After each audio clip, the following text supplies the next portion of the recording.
Hi, folks. This is Mark by Mark A. Foster, Ph.D. for the Institute for Dialectical Meta-Realism. I have been contemplating going to bed for the last couple of hours. It is now 3:46 a.m.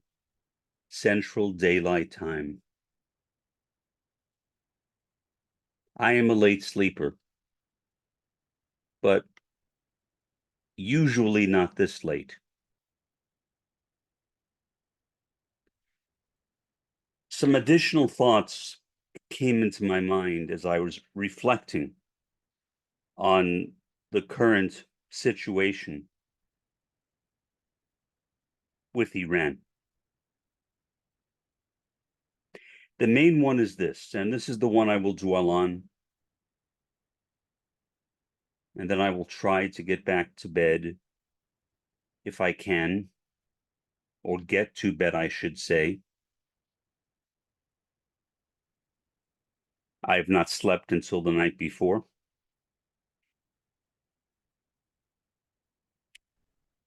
What occurred to me, and I did mention this in the previous podcast, but I realized that I did not emphasize it as much as I should have emphasized it. And it is this, that the excuse being used by Israel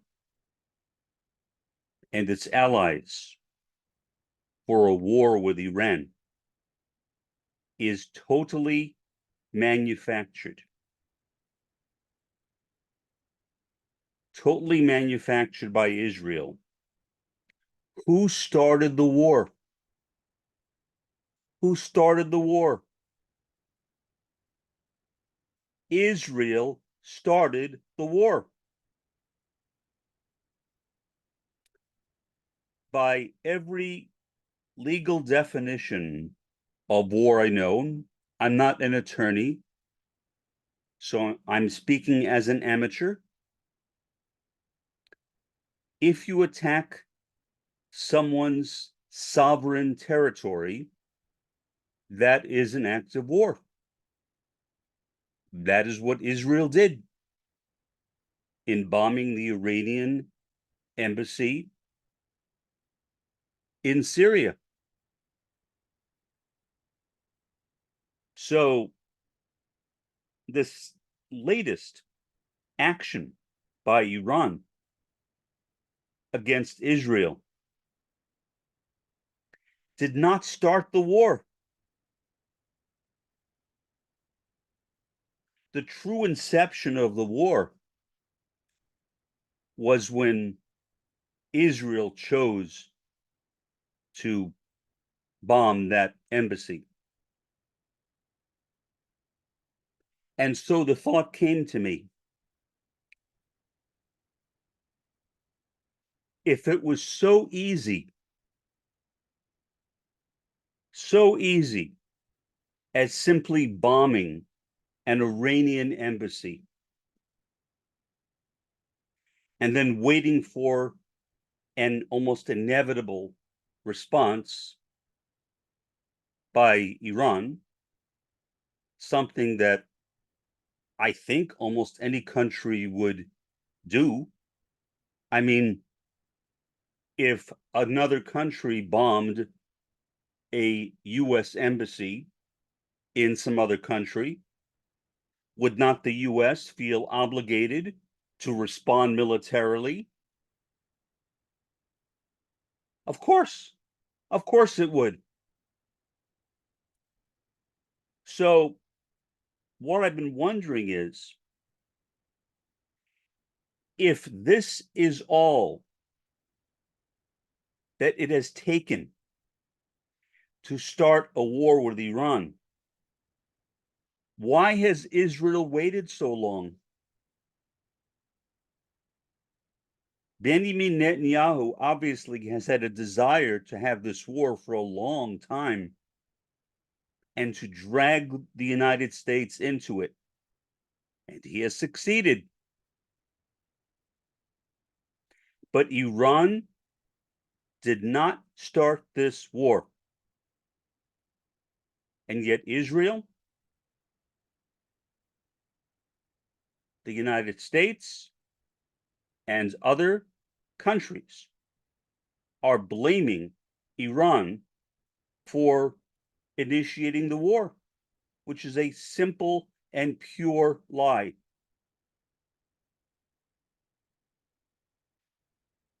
So I felt as though I needed to say that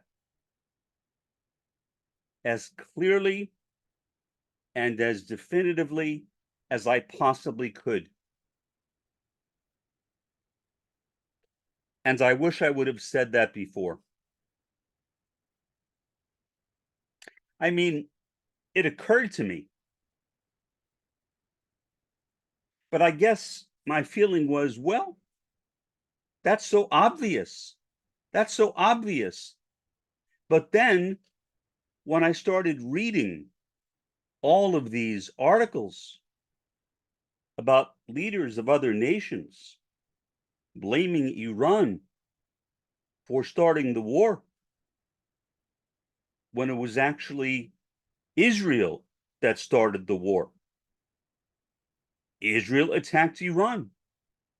Israel attacked Iranian sovereign territory in Damascus, Syria, the Iranian embassy. That is the same legally, as far as I know, as if Israel had bombed Iran itself. There is no difference to my understanding.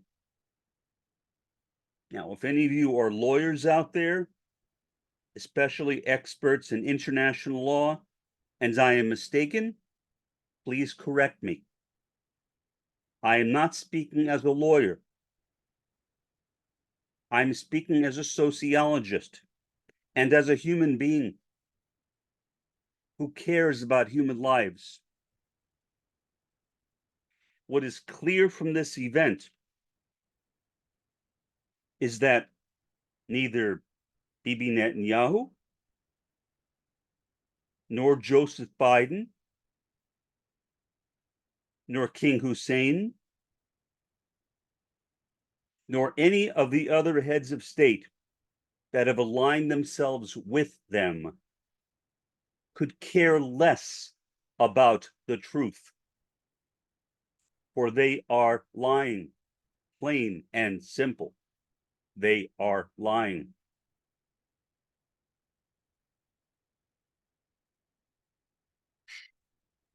Why? I don't know. On the one hand, war is a very profitable industry. I guess that's one thing that could be considered, maybe. On the other hand, Iran has long been viewed as an adversary, not only by Iran, not only by Israel, I should say, but by the US and other Western countries. And I guess Jordan as well, because Jordan is taking the side of Israel, which is something that I would have predicted. And I think most people familiar with the geopolitics in that part of the world would have made a similar prediction. I mean, King Hussein is a Western sellout. Why isn't he pointing out that Israel started the war? I mean, at the very least, he could be honest. But I guess honesty is a rare commodity these days.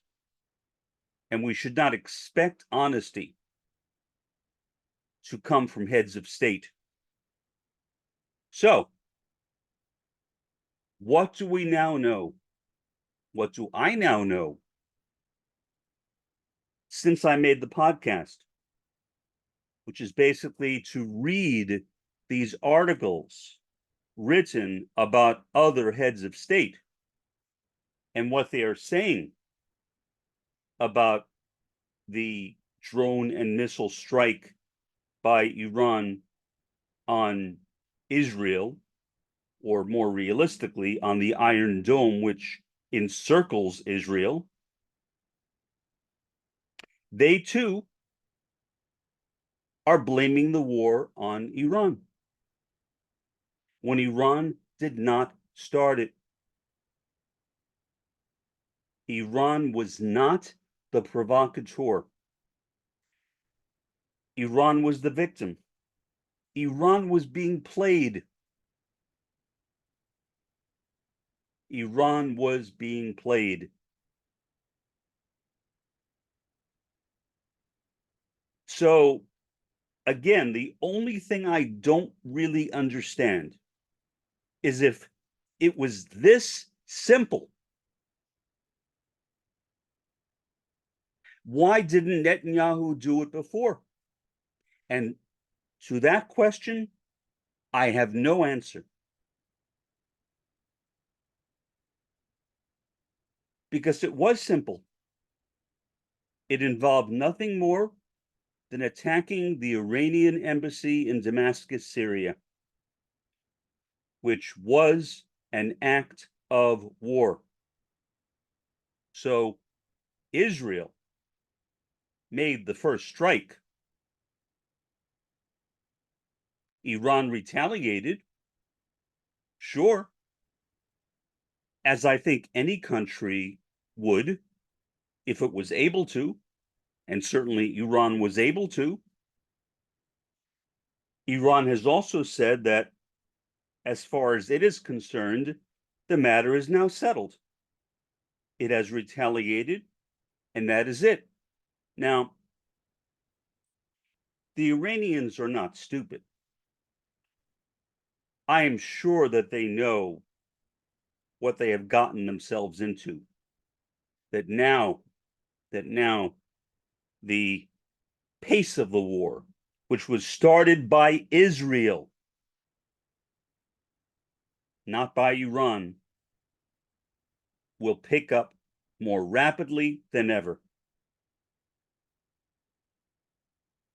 And who knows where it will end, or whether it will end. But once again, as a Maoist third worldist, I see the first world again attacking a third world country, a relatively poor third world country, not the poorest, but still relatively poor, a developing country, a country which I might have hoped after the first world, the empire, the capitalist world system crumbles, could have been there perhaps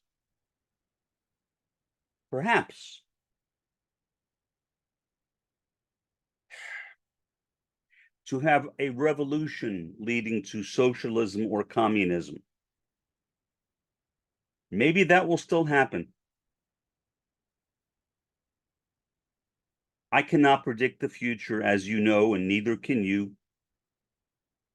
The future is a mystery to all of us. But I felt obliged, after making the last podcast, when upon reflection, I felt guilty. Why didn't I clearly start the podcast by saying that the war was started by Israel, not by Iran? I don't know. Again, I think it was just because I assumed people knew that. But still, I should have said it explicitly. And for not saying that, I apologize, because I love the third world. I despise the first world, the empire, the capitalist world system. And so in these early morning hours of Sunday, a day of worship for many people in the Christian world. Here we are in the midst of another war, possibly a third world war. It could be.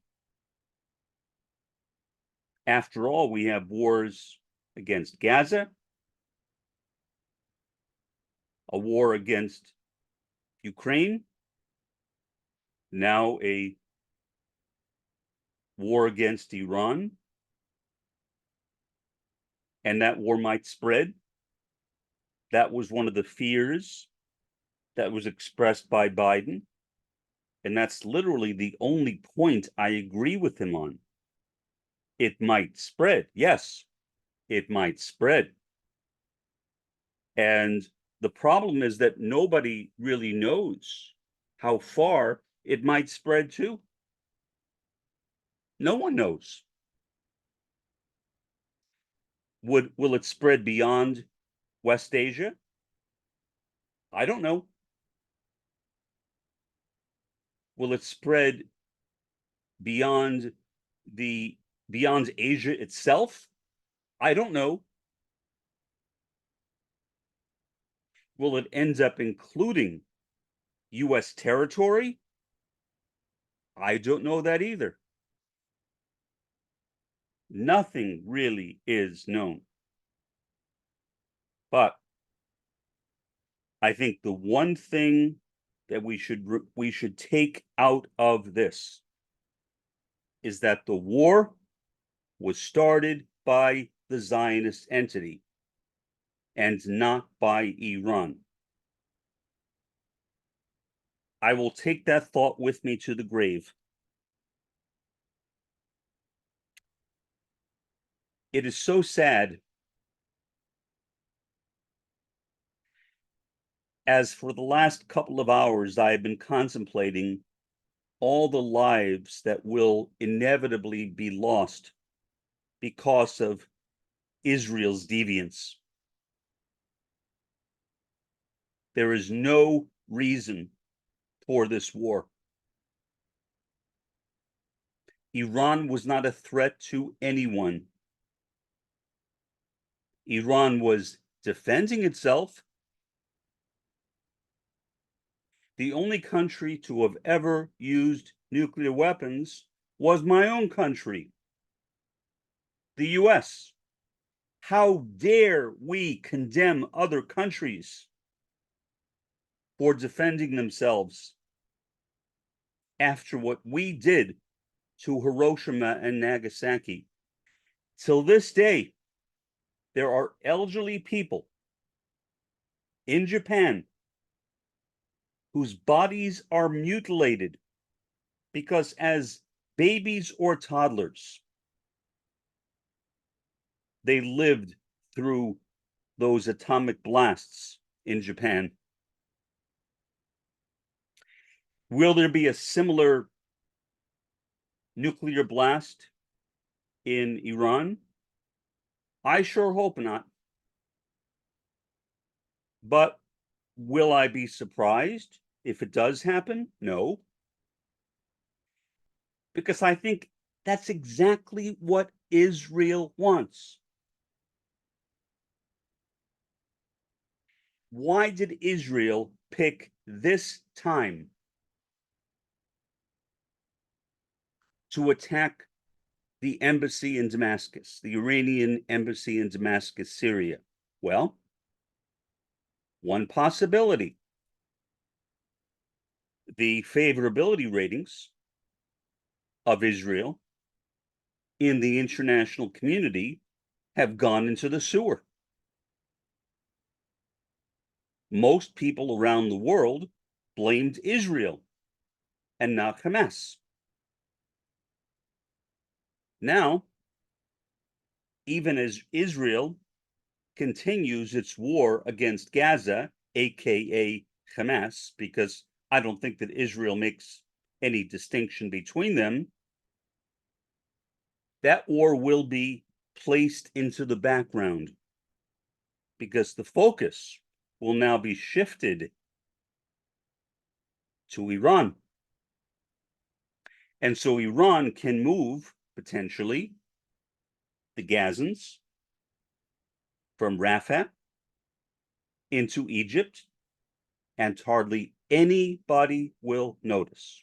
Or it'll be put on page 2 or 3 or 4, not on page 1. I think that's precisely why Israel chose this time, because of its sinking whole numbers in the international community. Still, I don't know why it didn't do this sooner, because it could have. It could have, but it did not until now, or until a few days ago, with the Iranian bombing of the consulate building in Syria. So we are in for a long ride. And I don't like making predictions because I'm usually wrong. But I think that saying that it will be a long ride is a pretty sure bet. I don't feel any loss of confidence when I make that statement. Iran will suffer. A lot of Iranians will die.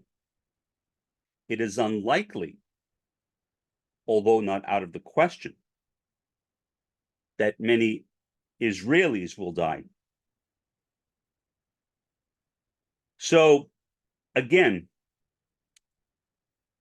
I can't predict the future, but as I said, as I begin to process this information more, which I've done over the last couple of hours, and now I will try to get to sleep if I can. Try to put it out of my mind as best I can. Otherwise, I'll just lay in bed on my back, daydreaming about it, which is what I've been doing. And then this thought came to me, which led me to produce this podcast that I'm making right now. So again, what I would suggest, and obviously it's not for me to say what you or anyone else should do. I have no right to say that. But my suggestion is, if anybody talks about Iran starting the war, politely interrupt them. Politely. There's no reason to be rude. It doesn't accomplish anything. Plus, it stops the other person from listening to you. So politely interrupt them and say, I beg your pardon. It was not Israel that started the war. I'm sorry, it was not Iran that started the war. It was the Zionist entity. And I think that's what we should take out of it at this very early stage in hostilities. This is a war originated, initiated, not by Iran, but by the Zionist entity. And it is so tragic when I think that perhaps the reason they did it was because of their sinking poll numbers, their declining ratings in the international community, and the need to reverse those numbers, and perhaps even a need by Bibi Netanyahu to reverse his numbers, because he is not very well liked in the Zionist entity either. I don't know. I'm just speculating. But it is so sad. I wish I had something more positive to say, but I don't. So on that note, I will conclude this podcast. This has been Mark by Mark A. Foster, Ph.D. for the Institute for Dialectical Meta-Realism.